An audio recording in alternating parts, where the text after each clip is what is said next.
Alors je me présente pour ceux qui ne me connaissent pas. Olivier Lasserre. Je suis consultant et expert informatique éditorial. J'évolue à peu près depuis plus de 20 ans dans le monde des arts graphiques et de la presse magazine. Aujourd'hui, j'accompagne principalement les groupes de presse magazine dans les projets de déploiement et d'intégration de systèmes éditoriaux et d'âme. Je peux intervenir dans une phase plus de consultant, de réflexion d'un projet en devenir, afin d'accompagner mes clients dans leur réflexion au sein de leur projet, où je peux très bien aussi intervenir en tant que chef projet ou intégrateur technique au sein de ces groupes de presse. Pour cet atelier que nous avons intitulé « Choix et intégration d'une plateforme éditoriale d'âme omnicanal », on a décidé vraiment de retracer l'intégralité du projet Reworld Media qu'on va aborder dans cet atelier. Mais tout d'abord, j'aimerais vous présenter et remercier vivement mon invité aujourd'hui, Mathieu, qui va se présenter et présenter le groupe Reworld Media. Merci Olivier, merci de m'inviter. Donc je suis ravi de pouvoir échanger avec vous. Donc moi j'ai un parcours très informatique éditorial, donc j'ai commencé dans différents groupes, notamment Prisma Media, et j'ai vécu l'époque Mondadori du groupe Reworld Media. Donc ça fait une quinzaine d'années en gros que je suis dans le groupe Mondadori puis Reworld Media. Mon travail consistait essentiellement à être en connexion avec les rédactions pour répondre à leurs besoins de production et d'avoir des outils efficients. Donc un grand écart un petit peu avec les contraintes IT aussi. Donc voilà, je suis à croiser des chemins entre les équipes IT, les rédactions et depuis de nombreuses années le digital. On choisit nos outils avec soin puisqu'il y a des besoins qui sont très atypiques dans la presse, des besoins nombreux avec de nombreux métiers très différents. Et donc voilà, on est orienté vraiment sur la productivité des outils, c'est vraiment le premier point. Et puis aussi pouvoir conserver notre contenu en vue de réutilisation, que ce soit pour les rédactions ou dans le cadre d'accords signés avec des partenaires. Voilà. Et donc, on a besoin de pouvoir rassembler tout ce contenu et le qualifier, le retrouver et le réutiliser sous différentes formes. C'est un enjeu majeur. Voilà, je travaille avec une équipe de 4 à 5 personnes, plus des partenaires, dont Olivier qui nous suit depuis de nombreuses années, un éminent partenaire. Voilà, donc je vais vous présenter un petit peu le groupe. Donc, est-ce que je suis synchro? Oui, à peu près. Donc, création de Reworld Media. Donc, c'est un groupe, c'est un pure player au départ qui est parti sur des sites internet et qui a eu besoin, donc dès le tout début à la création, de trouver des appuis avec des marques déjà existantes. Donc, la stratégie, ça a été de reprendre des titres. Donc, à partir de 2012 et puis de manière plus importante en 2019 avec l'acquisition de Mondadori France. Donc au total, c'est un groupe qui représente 950 collaborateurs dans 11 pays, 50 marques médias et un chiffre d'affaires de 424 millions d'euros. Les activités du groupe Reworld Media se répartissent sur deux pôles. Un pôle B2C qui déploie une offre de contenu et de produits de services, et un pôle B2B centré sur une digitalisation du marché et beaucoup de communication aux entreprises. Je pense que c'est bon. Ensuite, concernant la partie digitale, on a donc, comme évoqué, beaucoup de marques et beaucoup de sites avec 26 millions de visiteurs uniques par mois, 1 milliard de pages vues en cumulé. Et les sites majeurs, c'est Téléstar, Closer et d'autres marques donc, sur la santé, Top Santé, Auto Plus. Voilà. Bon, je ne vais pas tous les citer, mais il y a beaucoup de sites et beaucoup de création de sites aussi sur des sujets bien spécifiques. Voilà. On est sur une entreprise qui a un esprit start-up et qui crée beaucoup de projets, qui lance beaucoup de projets, donc qui est très, très dynamique. Et donc derrière, il y a besoin d'un support important. Quelques chiffres clés maintenant sur le print aussi. Sur la partie magazine, on est numéro 1 de la presse magazine payante, hors supplément. Les chiffres clés, ça va être 47 magazines, plus tous les dérivés. On est à 42 millions de lecteurs par mois et 117 millions d'exemplaires vendus par an. Plus des lancements assez nombreux, et 8 lancements en une année glissante. Donc c'est assez conséquent et le print n'est pas oublié. Merci Mathieu pour cette introduction, cette présentation du groupe Reworld. Je vous propose maintenant de découvrir le sommaire de cet atelier qu'on a voulu découper en 2 grandes parties. La première, c'est vraiment regarder, visualiser ce qu'on a pu faire sur le projet en tant que tel. Sur la partie enjeux objectifs qui va vous donner un aperçu des raisons du démarrage de ce projet, du pourquoi, du processus de sélection qui va correspondre en fait aux différentes étapes qu'on a pu passer et qui ont permis de retenir un certain nombre de solutions.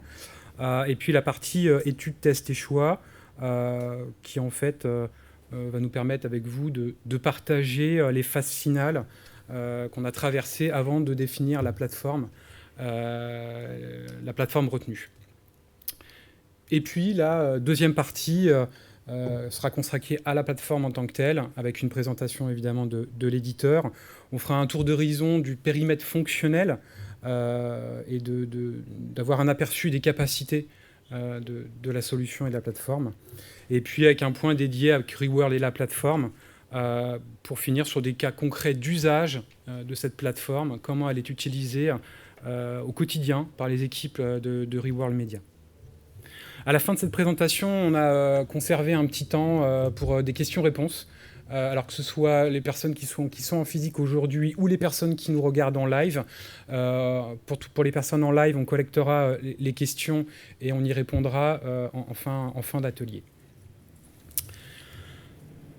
Donc le point numéro 1, le projet média, le projet Reworld Media. Je passe la parole à Mathieu sur cette partie qui va vous détailler les différentes phases de ce projet. Oui, donc en 2012, on avait un premier système de production donc, qui a été déployé à l'époque sur un périmètre assez restreint, essentiellement les hebdomadaires. On a fait une bonne expérience là-dessus. On était très bon sur le print, après avec des limitations sur le digital, évidemment. À l'époque, c'était moins développé. Et donc, on est passé sur un deuxième projet en 2016, avec là l'objectif d'avoir une production print et digital rassemblée. Donc l'objectif était vraiment de faire en sorte que les rédactions rédigeantes du print produisent aussi sur le web. Donc ça a été une semi-réussite parce que les équipes n'avaient pas forcément toute la disponibilité pour produire sur le web. Et aussi on avait un outil qui était assez jeune. Voilà, avec quelques manques aussi au niveau des performances, donc c'était assez pénalisant. Donc en 2018, on a décidé de repartir sur une nouvelle plateforme, toute neuve, avec une bonne expérience quand même de cette période de digitalisation qui nous a apporté beaucoup d'éléments sur les objectifs à obtenir sur une nouvelle plateforme. Et donc effectivement, en 2018, on a démarré ce projet à la recherche en fait d'une nouvelle solution, une solution de remplacement. Donc voilà, comme j'évoquais, l'outil qu'on avait déployé était en fin de vie. Peu de support de l'éditeur par ailleurs. Donc on a décidé, d'autant plus avec l'arrivée de Reworld Media, d'avoir un projet beaucoup plus ambitieux et de constituer en fait une plateforme qui pourrait répondre à cette logique de projet. Voilà, d'avoir tout le temps des projets qui sont lancés, mais quand même avec une base solide où notre contenu est rassemblé et où on peut, par le biais de boîtes à outils, développer des nouveaux sites ou développer des nouveaux flux de contenu et des nouvelles méthodes de travail, évidemment. Voilà, donc on a consulté le marché, on a regardé les plateformes éditoriales disponibles, avec les objectifs d'améliorer l'expérience utilisateur, d'avoir bien sûr, donc comme j'ai évoqué, le contenu qui est rassemblé dans un DAM, une intégration Adobe InDesign, de l'automatisation pour répondre au manque de disponibilité des personnes dans les équipes, des équipes qui se réduisent aussi évidemment avec le temps. Des déploiements et maintenance simplifiés, ça c'est une expérience qu'on avait vue aussi auparavant avec Olivier, c'est que c'était très lourd de passer dans une rédaction beaucoup d'étapes, beaucoup de temps et d'accompagnement. Donc ça on voulait simplifier et rationaliser. Et puis les performances, c'était un point essentiel. C'est très difficile à évaluer en amont, mais c'est quelque chose qu'il fallait absolument surveiller et pouvoir évaluer. C'est vrai que sur les points qu'on vient de lister, le premier point notamment, on était à la recherche d'une plateforme éditoriale et DAM, parce qu'il y a encore pas si longtemps, une plateforme éditoriale était un système éditorial et point barre. Et c'est vrai qu'au fil des années, les plateformes ont aussi évolué, les usages ont évolué, les besoins ont évolué, et il nous apparaissait évident que la priorité, c'était bien sûr d'avoir tous les outils nécessaires pour produire du magazine, mais la priorité aussi, c'était de pouvoir gérer les actifs, stocker les actifs, avec toutes les possibilités qu'un DAM offre aujourd'hui. Et donc en 2018, ce projet démarre. Donc on a vu effectivement le pourquoi du démarrage de ce projet, les objectifs de ce projet. Et maintenant la phase du comment. Parce que effectivement, je pense que c'est aussi des questions que tout le monde se pose aujourd'hui. Trouver un outil, c'est bien, mais comment le démarrer, comment le mettre en œuvre, comment le sélectionner. Voilà, donc on a décidé de mettre en place une équipe projet avec quand même un peu de temps disponible pour plancher sur le sujet, constituée d'internes et d'externes, et aussi de personnes clés dans les équipes rédactionnelles et au digital. Donc on a fait une consultation du marché avec une analyse des solutions disponibles sur le marché. On a sélectionné une vingtaine de solutions. Avec aussi une grille en tête pour pouvoir les sélectionner. Alors évidemment, ces 20 solutions présélectionnées, on avait fait une liste vraiment très large, avec pas forcément des critères très fins. Il y a bien évidemment la popularité d'une solution utilisée en production. Il y a aussi les capacités qui rentraient en ligne de compte. Mais ça nous permettait d'avoir une vision d'ensemble du marché et de l'ensemble des solutions disponibles pour avoir une base de discussion et une base de travail. Voilà, et grâce à cette grille de sélection que j'évoquais, on a pu éliminer la plupart des solutions et se concentrer sur 3 outils intéressants. À ce moment-là, on a défini un use case, donc des habitudes, des méthodes de travail classiques qu'on a dans les rédactions, qu'on a synthétisées. Et on a demandé aux différents partenaires, candidats, de nous préparer une démo sur ce use case.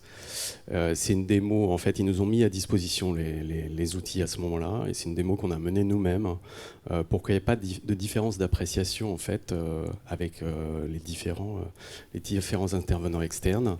Et on a fait ces démos à notre groupe de travail utilisateur, donc qui a pu comparer donc, sur un use case unique 3 outils différents avec un mode de présentation unique aussi. Voilà, donc une démo dans nos locaux avec un scénario préconçu. Voilà, donc ce qui nous a permis aussi d'avoir une bonne adhésion côté utilisateur, puisque ça les a fait participer de manière intéressante.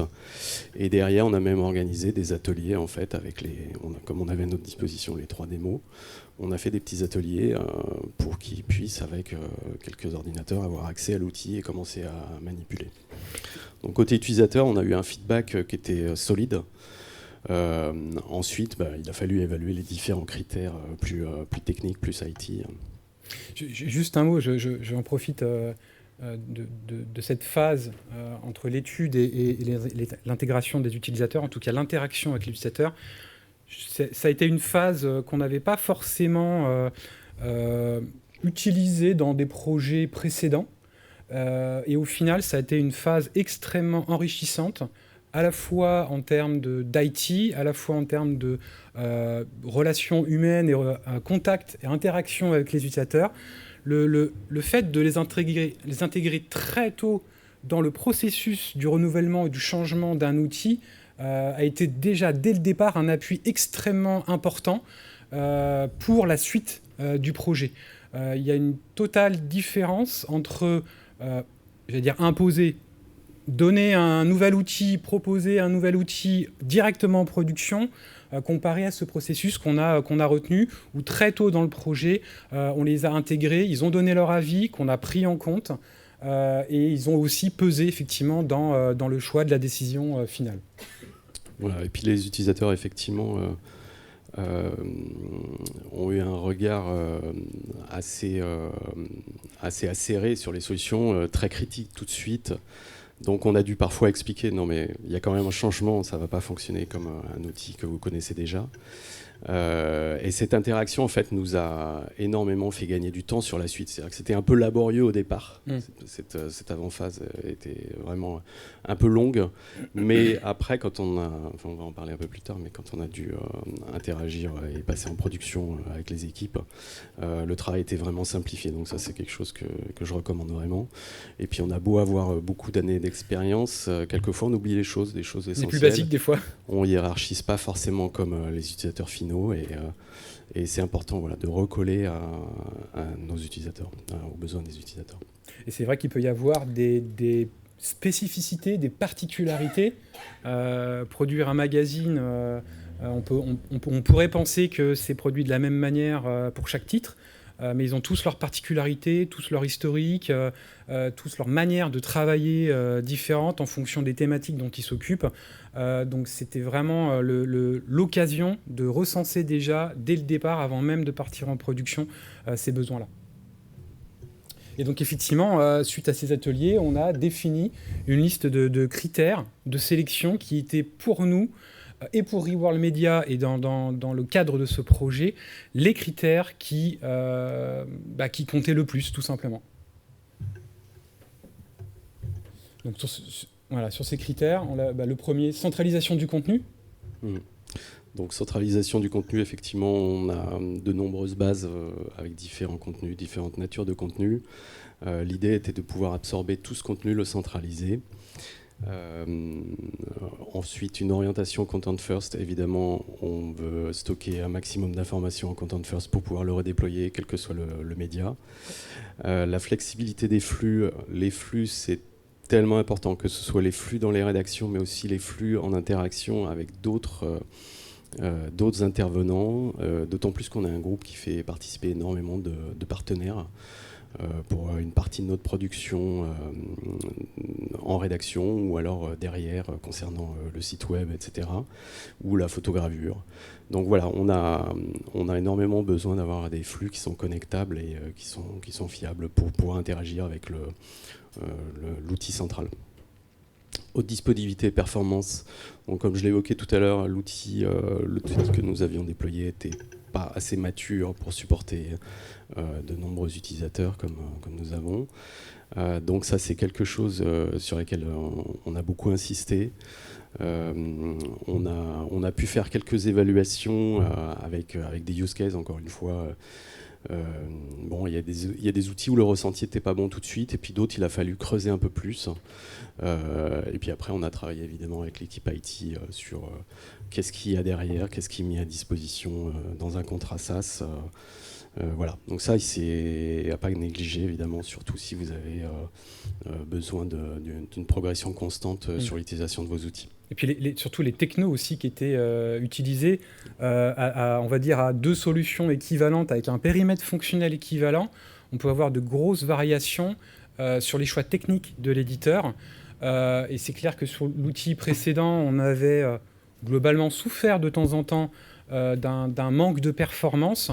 Quand vous avez 300 utilisateurs sur la plateforme et que vous avez un système qui n'est pas forcément performant, c'est pas l'idéal. Donc c'était vraiment un des points les plus importants pas le seul, mais un des points les plus importants et qui comptait vraiment pour nous. Voilà. Un autre critère, c'est la souplesse de paramétrage et de développement. Effectivement, donc là, c'est un petit peu la même chose que les flux. On a besoin de connexion avec différents outils. Et ça, c'est un enjeu important aussi qu'on a vraiment évalué de près. Potentiel d'évolution, effectivement, il faut regarder le chemin parcouru par l'éditeur et puis où est-ce qu'il veut emmener son outil et qu'est-ce qu'on peut aussi faire, nous, pour influencer les évolutions de cet outil, puisqu'on en a besoin. Et capacité d'innovation de l'éditeur, on est un petit peu sur les mêmes choses. Voilà. Et l'adhésion utilisateur, on a fait tout un chapitre déjà, c'est hyper important, mais évidemment, c'est le point clé qu'on met à la fin aussi. Ça facilite le déploiement. Et on verra dans la suite de la présentation l'importance de l'implication des utilisateurs et le résultat final de cette implication. Et juste pour revenir sur les points souplesse de paramétrage et potentiel d'évolution, il faut toujours faire le distinguo entre je recherche une solution à un instant T, j'ai besoin d'avoir telle et telle fonctionnalité à un instant T, je déploie ma solution à un instant T, mais il faut aussi penser au lendemain. C'était un des critères vraiment très importants d'avoir une capacité d'évolution. Quand on déploie une solution pour 300 utilisateurs et sur un groupe du style Reworld Media, on n'a pas forcément envie de changer d'outil le lendemain parce que, en fin de compte, on veut aller dans une direction stratégique, qu'on a besoin de faire évoluer le produit et qu'on s'aperçoit que ce n'est pas possible. Donc là, vraiment, l'objectif, c'était de prendre une solution, de répondre aux critères d'aujourd'hui, de la déployer et surtout, de pouvoir, dans les années qui allaient s'écouler, avoir une marge de manœuvre derrière, justement, pour progresser très rapidement sur les enjeux et la stratégie du groupe. Et donc, on se retrouve à avoir sélectionné, donc avoir listé ces critères. Et donc, au niveau de la timeline de la présentation, donc on a démarré ce projet en 2018. Donc, entre 2018 et 2019, on a effectué toutes ces phases d'analyse, de discussion avec les éditeurs, de tests. Et un peu avant début 2019, on a sélectionné, on a retenu une des trois solutions, ce qui nous fait la transition avec le deuxième point de cet atelier, la plateforme en tant que telle, la plateforme qui s'appelle SendShare et qui est l'outil qu'on a retenu dans le cadre du projet avec Mathieu. Sur cette plateforme, tout simplement, on l'a choisie. Pourquoi on l'a choisie? Pourquoi on l'a retenue? Tout simplement parce qu'elle répondait à tous les critères. Tous les critères qu'on avait définis, tous les tests qu'on a pu passer. Oui, tout à fait. Tout à fait. Alors, ça ne répondait pas à 100% exactement, mais pour ce qui est du DAM, on a vu que l'outil, je ne vais pas tout dévoiler, mais il est centré autour du DAM. Content First forcément, et voilà, au niveau des flux, on a de nombreuses API, ce qui donne du potentiel. Et sur la performance, on reviendra dessus aussi, mais on a une sensation de fluidité avec cet outil qui est tout de suite reconnaissable. Et voilà, il y a des technos derrière, on va en parler, mais voilà, d'un point de vue utilisateur, ça tiltait tout de suite. Et paramétrage développement, donc ça c'était plutôt la partie d'Olivier qui est expert là-dessus, donc il nous a guidés. Voilà, on avait une case cochée sur ce point-là aussi.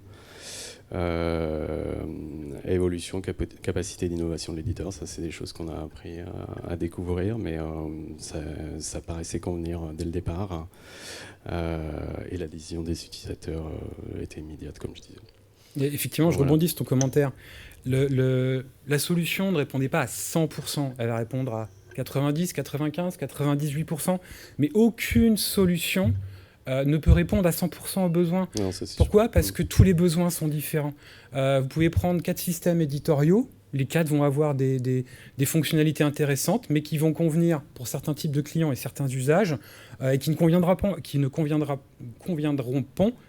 pas, désolé, à d'autres clients. Encore une fois, les points très importants, c'est la souplesse de paramétrage et le potentiel d'évolution qui vont vous permettre de combler ce manque fonctionnel dans une solution parce que ce n'est pas forcément disponible dès le départ. Je vous propose d'aller un peu plus dans le détail sur ce qu'est SendShare et ce que représente et ce que offre SendShare. SendShare, à la base, c'est un DAM, un PIM et un CMS. Il y a les trois briques disponibles dans la solution. Et le système éditorial est en fait une partie du DAM. C'est pour ça que pour nous, aujourd'hui, le DAM est entre guillemets plus important et plus représentatif. Il ne veut pas dire que néanmoins on n'a pas du tout ou pas de fonctionnalités liées au print, pas du tout, loin de là. Mais c'est vraiment une partie essentielle des fondations de SendShare. Et donc au centre, on a le DAM, le PIM, le CMS. À gauche, on a une partie bleue qui représente en fait toutes les datas qui peuvent être exportées ou importées dans le système. Alors, ça peut être un ERP, ça peut être un CRM, toutes les données qu'on a besoin d'utiliser dans le système ou de renvoyer ces données à différentes solutions tierces. Et puis à droite, on a la partie violette qui correspond en fait à l'output, à l'export. Et on va pouvoir exporter sur différents canaux, du print, du web, digital, gérer de la newsletter, etc., etc. Et les flèches vont dans les deux sens. Ça, c'est très important. On a un aller et un retour, ce qui permet d'échanger avec les systèmes tiers qui sont en face. Voilà un petit peu pour ce qu'est SendShare. Pour avoir un peu une vision d'un positionnement de SendShare par rapport aux clients aujourd'hui qui utilisent SendShare, historiquement, SendShare est une solution système éditorial. Elle a évolué après dans le temps avec un ajout du DAM et du PIM. Mais aujourd'hui, ça fait plus de 20 ans que SendShare accompagne les éditeurs pour la diffusion omnicanale de leurs contenus éditoriaux et marketing. Aujourd'hui, SendShare, à travers le monde, est une plateforme utilisée par énormément de groupes de presse différents pour produire leur contenu. Parmi les différents clients aujourd'hui existants, alors, là, on a mis en avant principalement les groupes de presse, magazines, en tout cas, tout ce qui est attrait aux médias et au publishing. Il y a par exemple le groupe Bauer pour la partie UK, donc Angleterre et en Allemagne. Pareil, Earth Magazine en Angleterre, DeedSight en Allemagne, Reworld Media en France et bien d'autres. Et d'ailleurs, ils ne sont pas tous presse magazine. Bauer, Hearst, c'est du 100% presse magazine. On a des groupes comme F.A. Davis Company, qui est une société basée à Philadelphie et qui produit une 50aine de manuels par an dans le monde médical. Donc on voit que ça n'a rien à voir avec le monde de la presse magazine pure, mais ils se servent de l'outil exactement sous les mêmes conditions qu'une entité presse magazine. Et puis il y a par exemple aussi Moon Media qui produit des ouvrages, des livres, un peu plus de 100 parutions, 100 ouvrages par an. Et hors presse magazine, il y a aussi pas mal d'autres clients, mais qui, eux, pour le coup, utilisent vraiment le DAM, le PIM, voire le CMS. Donc les profils sont très variés. On peut avoir des clients dans le monde de l'automobile avec BMW, Volkswagen, ou Ikea ou McDonald's qui génèrent leur communication interne ou externe directement dans l'outil. En France, il y a trois autres clients SendShare en France, Clarins, Interparfums et Vaneos. Clarins qui est plutôt censé en B2C et Interparfums en B2B. Clarins va utiliser toute la partie PIM pour référencer ses produits beauté sur le site, etc. Interparfums, lui, va utiliser la plateforme pour échanger des informations par rapport à du parfum, à des produits de luxe, etc. Pour alimenter toute la partie retail, tout simplement. Parmi ces clients, je voudrais juste m'attarder sur un client en particulier qui est basé donc, à Londres, en Angleterre, qui est un des clients historiques de SendShare, qui utilise depuis 2007 Earth Magazine, qui édite notamment Cosmopolitan, Esquire, Elle, Good Housekeeping, Bazaar et Red. Ils utilisent donc la plateforme depuis 2007 pour produire l'intégralité de leur production magazine, centralisée au niveau du chemin de fer. Bien évidemment, en plus du chemin de fer, ils stockent évidemment dans le DAM toutes les images. Aujourd'hui, ils importent plus de 20 000 images par jour, que ce soit de la production interne ou externe. Et puis, ils produisent, qui dit print, dit aussi PDF. Ils produisent l'intégralité des PDF en automatique depuis la plateforme SendShare. Ils estiment une économie de 3000 heures par an pour cette production automatisée. Voilà pour la présentation, un tour d'horizon des clients pour vous situer un petit peu la plateforme. Maintenant, faisons un tour du périmètre fonctionnel pour avoir un petit peu un tour d'horizon de ce qu'est capable de faire SendShare pour la production print et digitale. Alors, ça a été un peu aussi compliqué pour moi d'essayer de résumer ce qu'est et ce que fait SendShare en quelques points, parce qu'effectivement, c'est très vaste. Comme vous l'avez pu le comprendre avec les profils clients qui sont très variés, SendShare adresse énormément de façons de travailler, de façons d'importer ou d'exporter des données. J'ai décidé de retenir 7 points, de par aussi l'expérience que j'ai eue avec Mathieu sur le projet Reworld Media. Le premier d'entre tous, bien évidemment, le chemin de fer, puisqu'on est axé sur la partie système éditorial. Un système éditorial sans chemin de fer, ça n'en est pas un. Le chemin de fer de SendShare, comme je l'ai expliqué un petit peu dans les profils clients, il ne gère pas que des magazines, on peut gérer du catalogue, du flyer. Il permet bien évidemment de gérer la production avec le suivi des étapes, tout ce qui doit être classique dans un chemin de fer de système éditorial. Et puis il a la particularité aussi d'être extrêmement rapide, performant et multi-utilisateur et surtout une mise à jour en temps réel. Alors quand je dis multi-utilisateur, en tout cas dans le cadre du projet Reworld, le précédent outil n'était pas multi-utilisateur. À chaque fois qu'un utilisateur voulait modifier le chemin de fer, il fallait attendre que la personne ait terminé. Là, en l'occurrence, on peut être à 3, 4, 5 à travailler sur le même chemin de fer. C'est quelque chose qui est relativement utilisé, notamment dans les rédactions, pas forcément pour gérer l'éditorial en même temps, mais gérer l'éditorial et la pub. Le fait de pouvoir faire collaborer différents services sur un même document au niveau du chemin de fer, c'est extrêmement apprécié. Pour vous donner un aperçu de ce qu'est le chemin de fer dans SendShare, on a 2 moyens d'accéder à la solution, une application dédiée et une interface web. On verra les deux dans différents exemples et démonstrations. Un exemple tout simple, on place une page sur le chemin de fer ou on déplace une page dans le chemin de fer. On a un système de chutier en bas avec différentes informations, différentes statistiques, suivi de production, etc. Dans le cadre de la production de Reworld, à quoi ça ressemble voilà, par exemple, un chemin de fer Auto Plus, un des premiers qui a été produit d'ailleurs dans l'outil, puisqu'ils ont été ils ont migré il y a quelques mois dans l'outil. Et ça s'est extrêmement bien passé au niveau de la migration.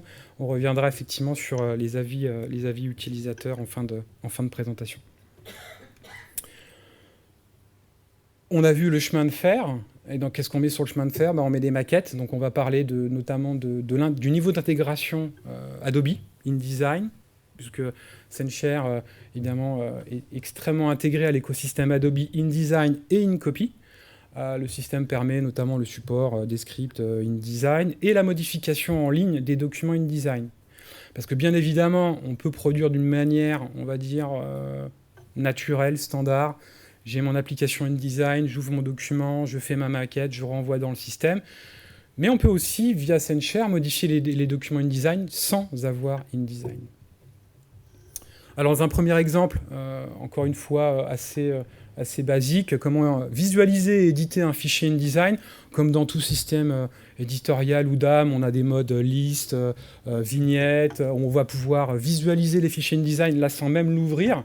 On va pouvoir faire défiler les pages, regarder les pages, visualiser les étapes de travail, les versions, toutes les informations qu'on doit avoir dans un système éditorial de suivi de production directement. Pour éditer un fichier InDesign, on double-clique dans l'interface et là, ça s'ouvre dans l'éditeur. Dans cet exemple-là, extrêmement basique, on importe juste une image depuis le DAM, glisser-déposer.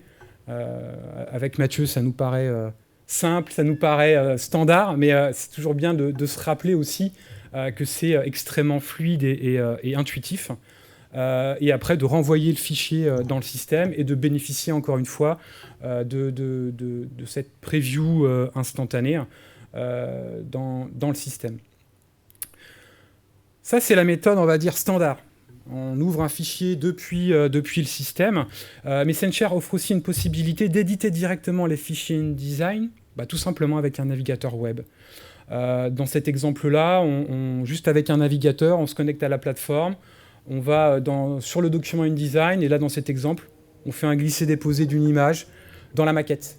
On a un résultat en temps réel du résultat, et à la sauvegarde, ce qui va travailler derrière, c'est pas mon application InDesign sur mon poste, mais c'est InDesign Server, bien sûr, et qui va s'occuper de directement générer le fichier sans que personne ne l'ait jamais vraiment ouvert, en fait. On a vu le fichier InDesign. Dans le fichier InDesign, on met des médias, mais les médias, ils ne sont pas utilisés que sur le print. On va parler aussi de la partie digitale.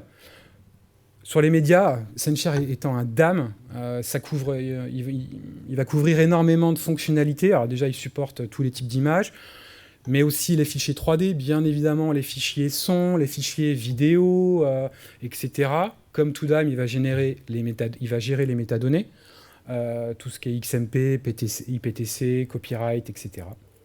Et on fera un petit focus sur, justement, comment sont gérés les droits d'usage, les droits d'utilisation. Ça, c'est extrêmement important. Quand vous utilisez de l'image tous les jours, vous achetez de l'image, vous recevez de l'image, gérer les droits d'image est extrêmement sensible, que ce soit sur le digital d'ailleurs ou sur le print. Il faut être capable de tracer et de stocker cette information directement dans le DAM. Encore une fois, une petite démonstration du DAM dans l'interface web. Encore une fois, classique, mode d'affichage, liste, vignette. On va pouvoir rechercher son contenu à partir des mots-clés, des tags, de toute information pertinente pour les utilisateurs. On va pouvoir les visualiser, petites vignettes, grandes vignettes. On va pouvoir bien évidemment les consulter. Et puis dans cet exemple, notamment, on a un mode qui permet de garder, de repérer une traçabilité.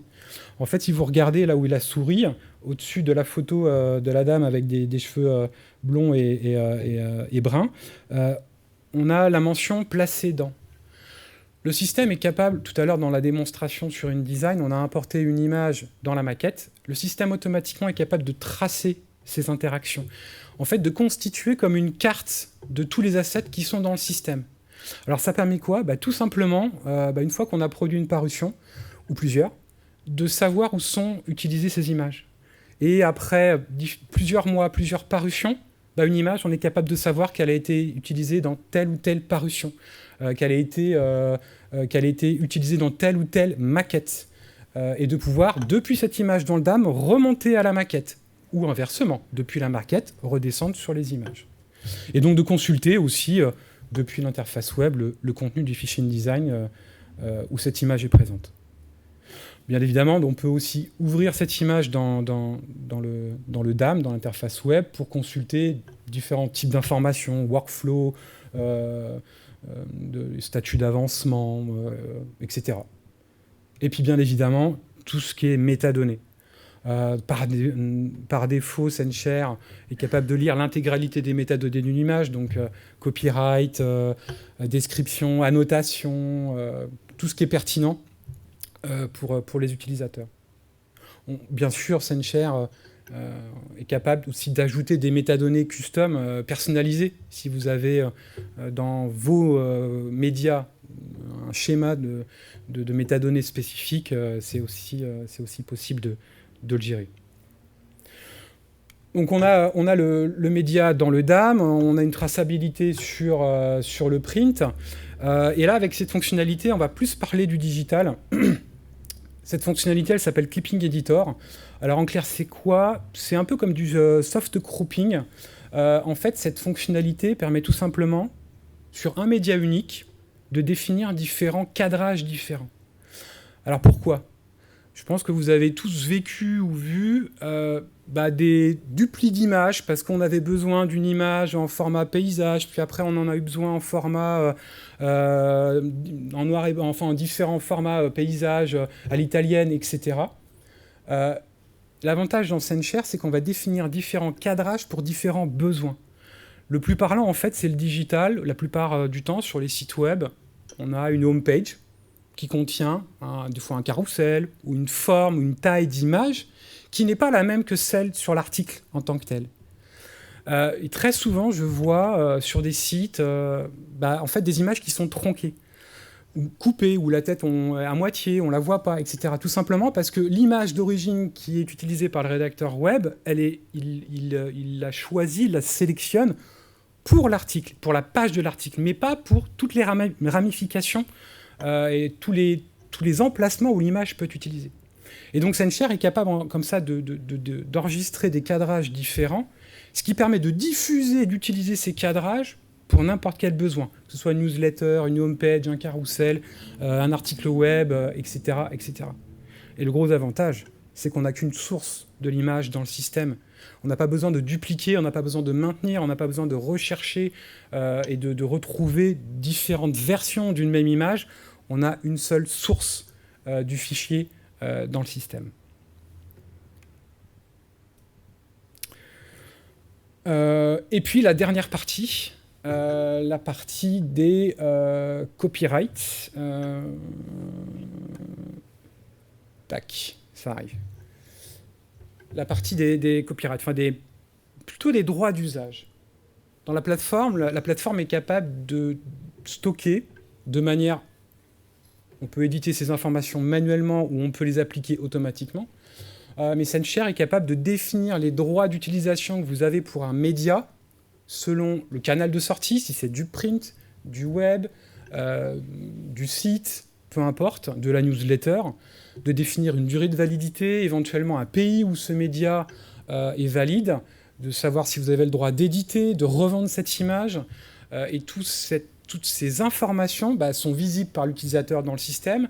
Il a des petits pictos dans le système qui lui permettent de lui indiquer s'il a le droit d'utiliser ou non ce média. On a parlé de l'image, alors bien sûr on va parler du texte aussi, puisque le texte il va être utilisé à la fois content first sur le print et le digital. Dans SceneShare, le texte est stocké dans un éditeur de contenu au format XML, ce qui permet effectivement de le centraliser et de l'utiliser sur différents canaux selon les besoins. Ça, c'est l'interface de ce qui est appelé dans SceneShare l'article. Dans l'article, on va pouvoir stocker des médias, images, vidéos, en fonction des besoins et du canal de sortie. Bien évidemment, stocker du texte. Là, on voit plusieurs versions de texte parce que SceneShare est multilingue aussi. Il permet de gérer plusieurs langues et de traduire différents articles. Ce qui est intéressant dans cette démonstration et dans cette vidéo, c'est qu'à gauche, on a l'éditeur de contenu, donc le rédacteur tape son texte, et qu'à droite, on a une prévisualisation en temps réel en fonction du canal de sortie qu'on souhaite adresser. Dans cet exemple-là, c'est le CMS qui est branché à SceneShare, le CMS de SceneShare. Donc on voit en temps réel le résultat de ce que va être l'article sur le web. On peut aussi produire éventuellement un PDF qu'on peut télécharger, transmettre par mail. Ou bien sur le print. En temps réel, pareil, on peut avoir un rendu de la maquette qui sera générée avec le texte qu'on est en train de taper. Et on peut avoir autant de maquettes qu'on souhaite, en fonction du contexte dans lequel on est, pour avoir différents rendus de la page, en sachant que ce rendu est calculé en temps réel et qu'on peut demander au serveur InDesign, une fois que le rédacteur a validé son article, directement de produire le fichier InDesign. C'est vraiment une façon automatisée d'automatiser la maquette, tout simplement. Donc cet éditeur de contenu, effectivement, il est utilisé à la fois pour le print et le web à Reworld Media. Un exemple d'interface de rédacteur à Reworld Media, en l'occurrence, là, c'est un article de Téléstar. Donc on voit à gauche le texte, avec quelques ajustements qu'on a effectués en fonction des des critères techniques qui étaient demandés par Reworld Media sur tel ou tel type d'informations qui devaient apparaître dans le corps de l'article, des informations liées à Facebook, Twitter, différents critères SEO, etc. Et à droite, une preview en temps réel pour le rédacteur, et donc, encore une fois, avec ce souci du cadrage. C'est-à-dire que l'image qu'on voit dans la preview, on se base aussi sur les préférences de recadrage du rédacteur qu'on a vu précédemment. Il peut très bien apporter une très grande image et vouloir faire uniquement un focus sur une partie de cette image. Il n'a pas besoin de recadrer l'image, il n'a pas besoin de l'altérer ou de la détériorer. Il peut sélectionner directement son cadrage. J'ajoute que c'est une fonction très appréciée, même si ce n'est pas le reflet du site exactement, c'est quand même un mode relecture qui est beaucoup plus élaboré que la partie gauche, la partie de saisie qu'on peut avoir.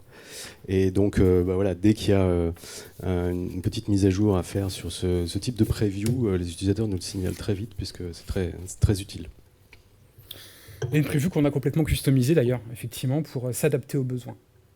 Encore un exemple de personnalisation de l'interface.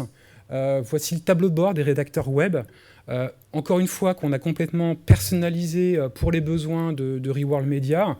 On voit qu'on a un accès rapide en haut à gauche pour créer des articles. On a un tableau de bord de la production, notamment pour les managers, tout à droite, où on voit en temps réel un compteur par rapport aux articles qui sont publiés sur les différentes plateformes, et puis des quick access, on appelle ça des quick access, des boutons qui permettent de rechercher facilement du contenu dans la plateforme. Voilà pour la partie texte. Autre point important, hautement important, notamment pour le print, la publicité, l'intégration et la gestion de la publicité dans un système éditorial est vraiment primordial. Pour la partie SendShare, ce qui est très intéressant, c'est que en standard, dans l'interface web, on a une visibilité en haut à droite avec des statistiques qui permettent à un utilisateur de tout simplement suivre en temps réel la progression et le nombre de publicités dans telle ou telle parution. Encore une fois, basé sur le même principe du DAM, on navigue avec tous les modes habituels. Comme on l'avait vu avec la photo de la demoiselle tout à l'heure, on a la traçabilité de ma publicité, elle est utilisée dans telle parution. Ça, c'est aussi important pour les repasses, pour gérer la présence de la publicité dans le système. Et puis aussi l'automatisation de la publicité. C'est-à-dire que dans le système, là en l'occurrence c'est un exemple avec une demi-page, on a un chutier, une publicité qui est créée manuellement ou automatiquement, donc une réservation. On visualise directement ces réservations dans le chemin de fer. Et le résultat, c'est quoi? C'est que tout simplement, dans InDesign, on a directement la réservation qui apparaît. Et quand le fichier PDF est disponible, automatiquement, le PDF est importé. Alors là, dans la démo, je l'ai fait manuellement dans InDesign, mais encore une fois, ces actions peuvent être 100% transparentes pour les utilisateurs, et c'est le serveur InDesign qui va placer la réservation et qui va importer le fichier PDF de la pub une fois qu'il est disponible dans le système.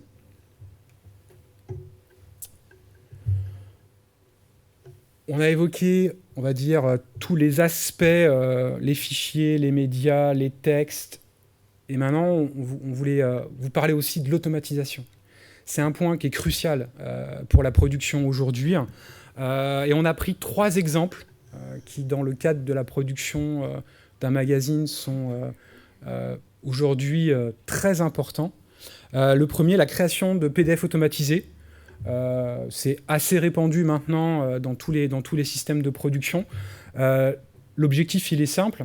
Je valide mon fichier InDesign, j'obtiens un PDF, éventuellement je valide ce PDF et je le transmets ou je le mets à disposition sur un FTP, par mail, après peu importe. Ça c'est extrêmement appréciable pour les utilisateurs aujourd'hui qui font encore un assemblage manuellement ou qui créent un fichier PDF et qui le passent après dans une moulinette pour vérifier que le PDF est certifié, etc. etc. C'est un gain de temps très appréciable. Et d'ailleurs, ce process est utilisé par AutoPlus pour directement depuis la plateforme transmettre les PDF à l'imprimeur. Déployé en septembre. Tout à fait. Autre exemple d'automatisation, la gestion des piges. J'en ai parlé un petit peu indirectement dans la traçabilité de l'outil. fonction qui est très appréciée des iconos. Aujourd'hui, en tout cas avant ce projet, les iconos prenaient le magazine, quand il était imprimé, ils listaient toutes les images, et puis on faisait un tableau et on faisait les piges avec ça. SendShare, comme il a toutes les informations, en quelques secondes, et à n'importe quel moment de la production, au début, au milieu, à la fin de la production, il génère un tableau Excel avec le nom de l'image, l'emplacement, la page, le nom du fichier InDesign, les copyrights, bien évidemment, qui permettent d'avoir une vision et une traçabilité extrêmement précise. Et puis le dernier point d'automatisation, qui est assez large, que j'aurais pu d'ailleurs intituler intelligence artificielle, puisque dans les API et traitements externes dont dispose SendShare, on a des connecteurs en standard pour Google Vision API, Google Natural Language, qui sont deux plateformes qui permettent d'enrichir le contenu dans le système. Par exemple, pour les images, d'ajouter automatiquement des mots-clés. Pour le texte, automatiquement créer des mots-clés et un contexte. Aussi, il y a Crawlings. Je ne sais pas si certains d'entre vous connaissent cette plateforme. C'est un moteur d'analyse sémantique qui aide les rédacteurs à rédiger leur article en fonction de la cible, en fonction de l'audience. On ne va pas écrire de la même manière quand on s'adresse à un public jeune ou du site People que sur un site de science, par exemple. Donc ça vraiment aide à enrichir le contenu et à créer de la valeur au niveau du contenu. SendShare possède aussi un connecteur Dalim, dans le cadre de ceux qui utilisent Dalim dans un flux pré-presse pour valider les PDF. Donc encore une fois, tout à l'heure, sur la première automatisation création des PDF, au lieu d'avoir un FTP, on a un Dalim directement derrière. Et puis le dernier, comme dans tout système, SendShare possède une API qui est plutôt bien documentée, qui est plutôt très ouverte même, et qui nous a permis, dans le cadre du projet Reworld aussi, ça rejoint ce que disait Mathieu au niveau de la souplesse de développement, la souplesse de l'éditeur, et les capacités de la solution, d'innover et d'apporter, en permanence essayer des choses. Et le dernier projet en date, c'est d'offrir aux utilisateurs une possibilité de détourer automatiquement leurs images sans même ouvrir Photoshop. Tout simplement à partir d'un service externe, on envoie l'image. Alors on a créé un panneau dédié qui permet de définir certaines options. Est-ce que c'est une voiture? Est-ce que c'est un personnage? Est-ce que je le veux en transparent, en JPEG? Voilà, différentes options. Est-ce que je veux ajouter une ombre sous ma voiture? On envoie l'image au service avec les différentes options et l'image revient dans le système avec les options définies par l'utilisateur. Et ça, effectivement, cette fonction, on l'a montrée à AutoPlus. Et effectivement, ils sont très, très intéressés. Ça permet d'éviter des tâches réverbatives pour éventuellement des médias qui ne sont pas très importants ou qui demandent peu d'attention. Ça permet aussi d'augmenter la productivité, bien sûr, et d'accélérer le processus de création de certaines pages. Là-dessus, je peux faire un petit commentaire. On ne l'a pas encore complètement déployé. Enfin, c'est vraiment une proposition. Voilà, c'est ça l'intérêt, c'est qu'on a la possibilité de faire beaucoup d'essais comme ça. Et on l'a montré à plusieurs interlocuteurs, donc notamment AutoPlus, la DOI et le Pré-Presse, donc, qui sont aussi intéressés. Et on est en train de voir avec eux comment le déployer. Voilà, voir les usages les plus performants pour permettre aux rédactions d'avoir de l'autonomie, mais pouvoir toujours déléguer certains travaux plus spécifiques sur des couvertures ou des grandes ouvertures de dossiers. Là, pouvoir envoyer l'image sur le service technique pré-presse. Donc voilà, on va mettre un point de pivot comme ça dans la ligne de production sur les images. Pour décharger le pré-presse, permettre à la rédaction d'avoir de l'autonomie et garder le qualitatif sur des grandes images qui sont plus importantes. Je crois que le plus important aussi, c'était de vous démontrer aussi les capacités, la flexibilité de la solution et ce qui nous permet d'offrir des choses, en tout cas de proposer.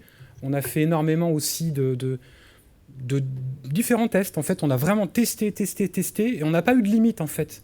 La seule limite, en fait, c'est le temps et effectivement, derrière les différents projets. Pardon ? Un peu de budget aussi. Ouais, c'est du budget.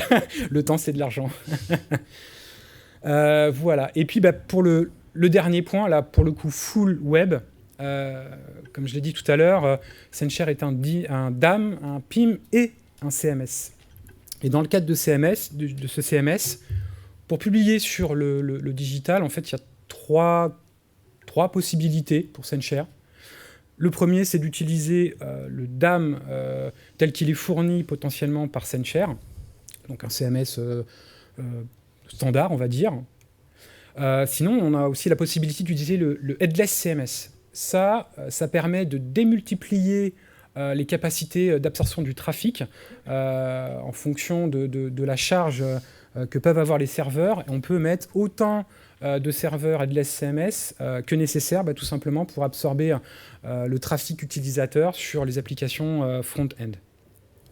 Et puis la dernière possibilité, c'est tout simplement de s'interfacer avec l'intégralité des CMS existants du marché, tout simplement avec le protocole headless CMS basé sur du JSON.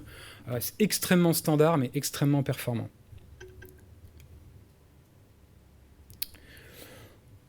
Voilà pour cette partie du périmètre fonctionnel qui vous donne vraiment un aperçu, je pense, assez global de ce qu'est capable de faire la plateforme.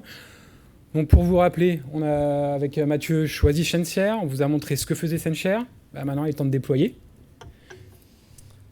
Voilà, donc le déploiement après le choix a débuté mi-2019.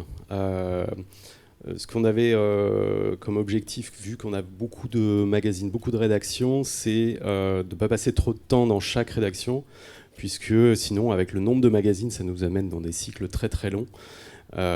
Donc on a mis au point avec Olivier une méthode de déploiement qui est toujours la même, avec un flux de production unique qu'on impose au départ, et puis si ça coince pour des spécificités qui sont propres au magazine, non pas les envies des utilisateurs, mais des spécificités de production propres à la nature du magazine, on a une légère adaptation, mais avec une ossature qui est toujours la même.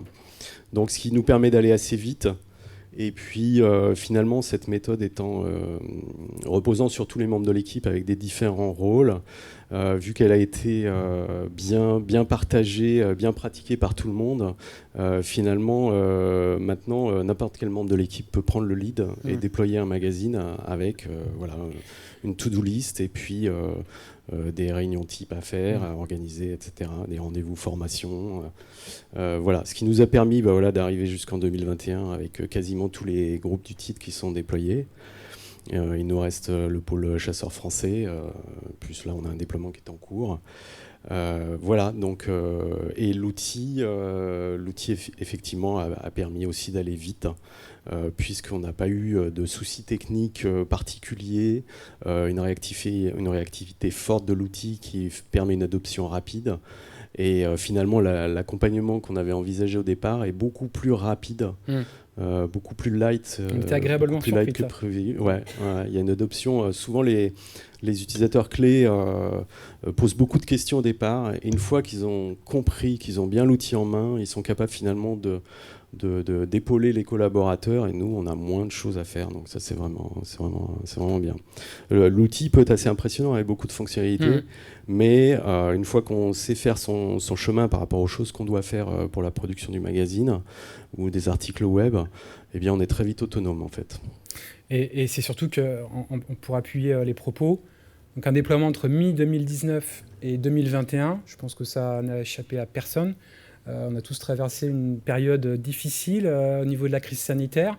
On a fait le déploiement aussi en traversant les 3 confinements successifs, ce qui n'a pas été négligeable, mais bizarrement, ça s'est plutôt bien passé.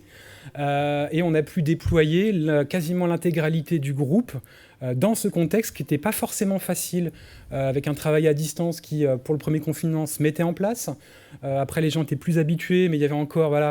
Quand vous faites une formation et que vous êtes à distance, il y a différentes habitudes à prendre. Et puis, quand vous devez monopoliser toute une rédaction entière et que les gens sont un peu éparpillés à droite à gauche, c'est pas évident non plus.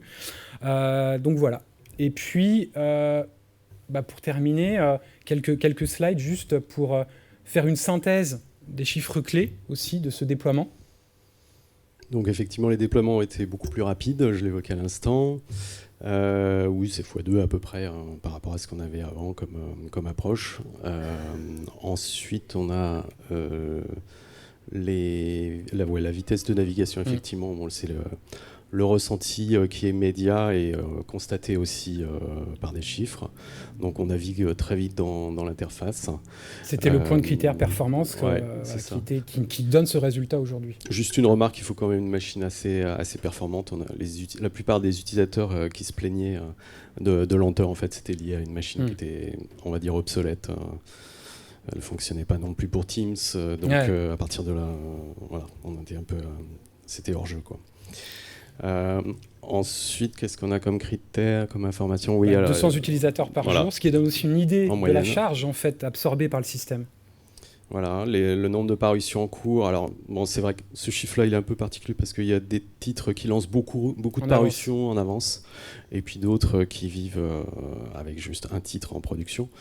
Mais voilà, c'est intéressant de voir le nombre de... Concrètement, il y a 100 chemins de fer ouverts en ce moment en production dans le système. CMS et systèmes on a aujourd'hui sur SenShare, avec Reworld Media, il y a plus de 10 CMS et systèmes tiers interconnectés. Donc ça va du CMS ou serveur comme pour le traitement de l'image externe.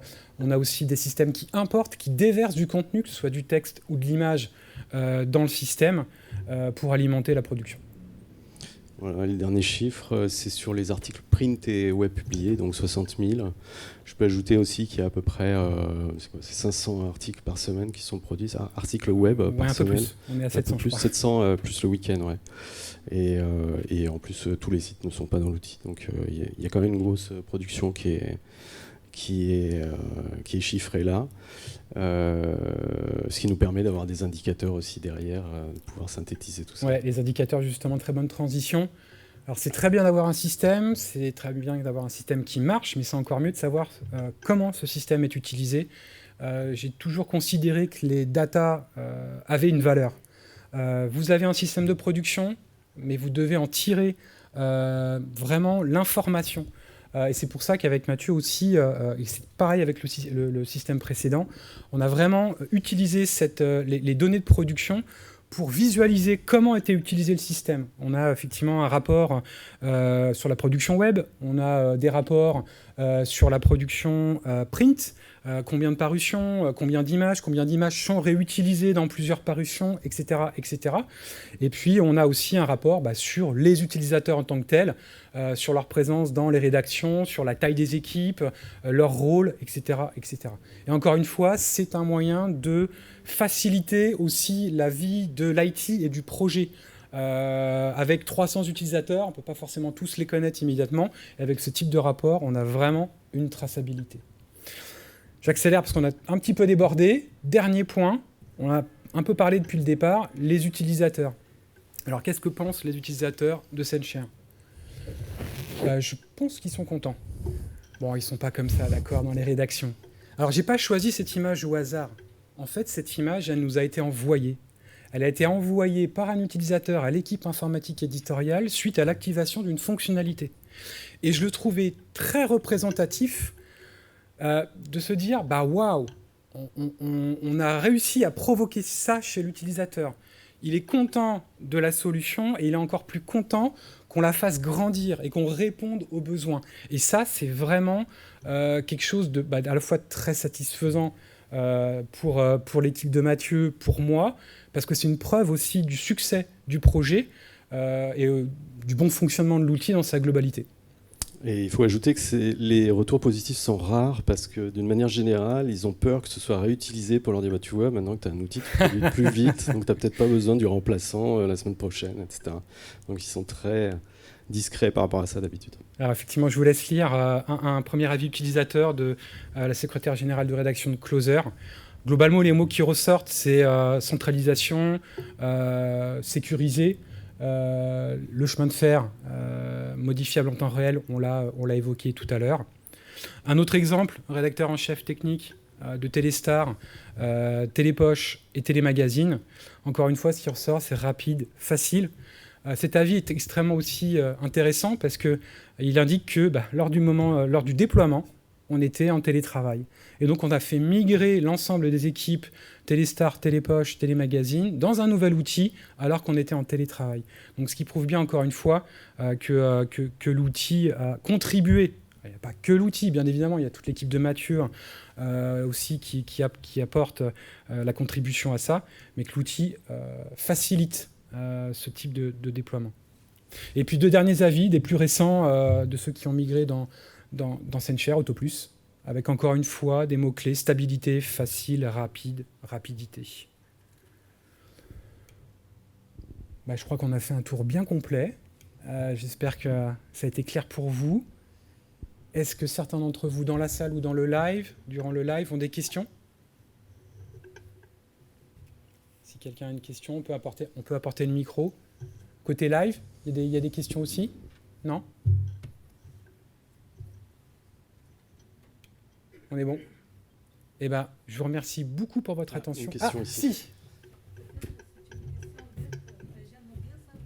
Attendez, retenez le micro pour que les gens aussi, les gens en live entendent aussi votre question. Bon, je vous remercie. Merci. Pense que c'est une question bête, mais... Il n'y a jamais de question bête. Voilà, c'était juste pour savoir si c'est un abonnement mensuel ou comment ça fonctionne pour les paiements.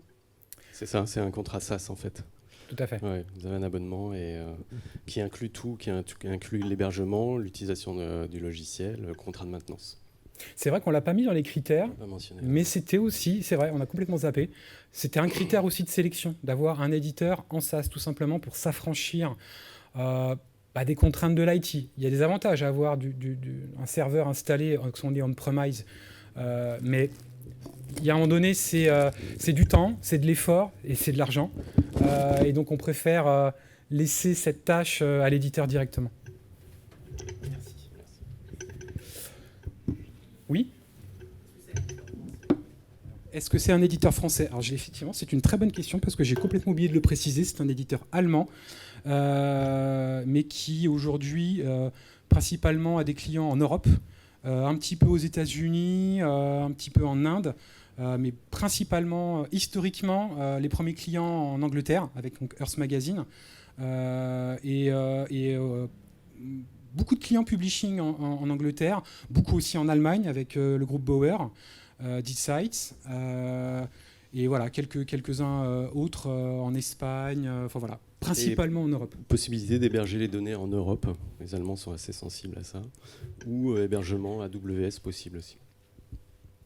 Et on a 2 représentants de SendShare dans la salle. Alors effectivement, là, c'est ce que je voulais, c'était le dernier slide. Alors, déjà, merci beaucoup Mathieu d'avoir été disponible, d'avoir contribué à cette présentation. Et merci, special thanks Peter, qui a fait le déplacement directement d'Amsterdam, qui est vice-président SendShare pour la partie Europe. Donc surtout, si vous avez des questions, n'hésitez pas, il est à votre disposition, tout comme Adrien, que je remercie aussi beaucoup pour sa présence aujourd'hui. Et puis Laurent, que je salue, qui n'est pas là physiquement, mais qui, j'espère, répondu à vos questions sur le live en temps réel. Oui.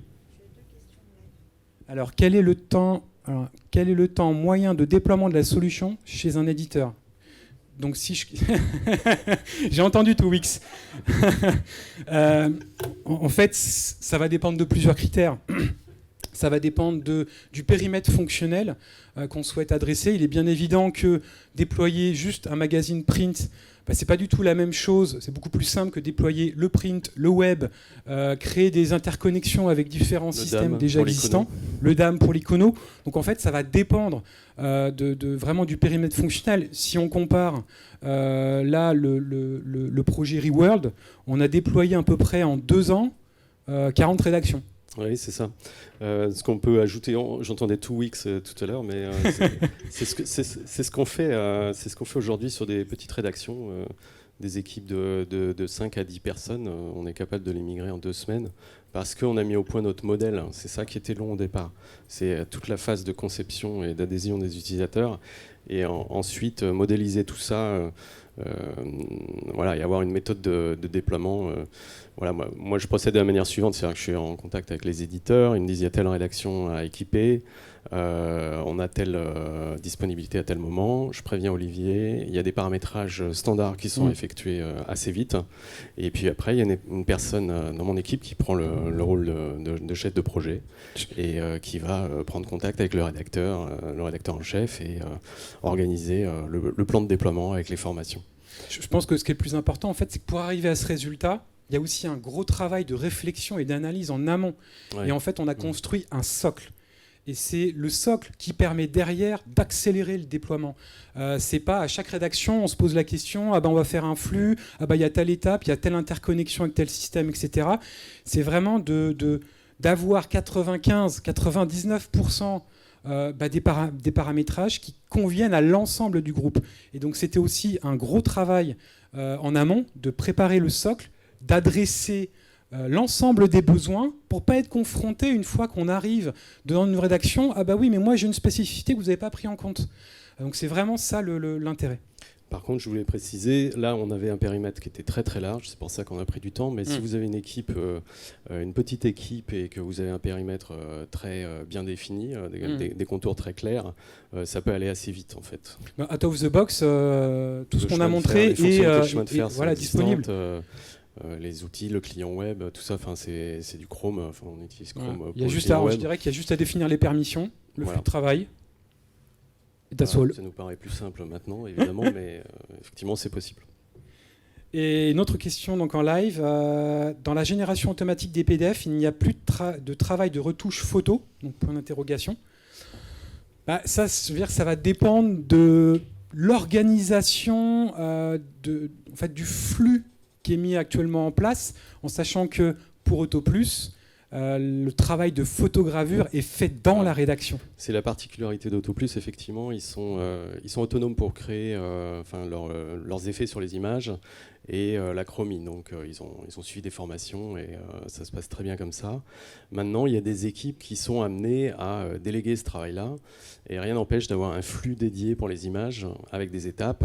On voit photograveur, OK, et après ça repart dans la page.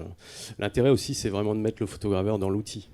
Comme ça, il peut, tout de suite voir les images, le contexte dans lequel elles sont utilisées dans la page, et puis les réintégrer lui-même. Ce qui fait qu'ensuite, ça repart dans la rédaction. On est sur un outil qui est dans le cloud aussi, donc il n'y a pas d'infrastructure lourde à mettre en place.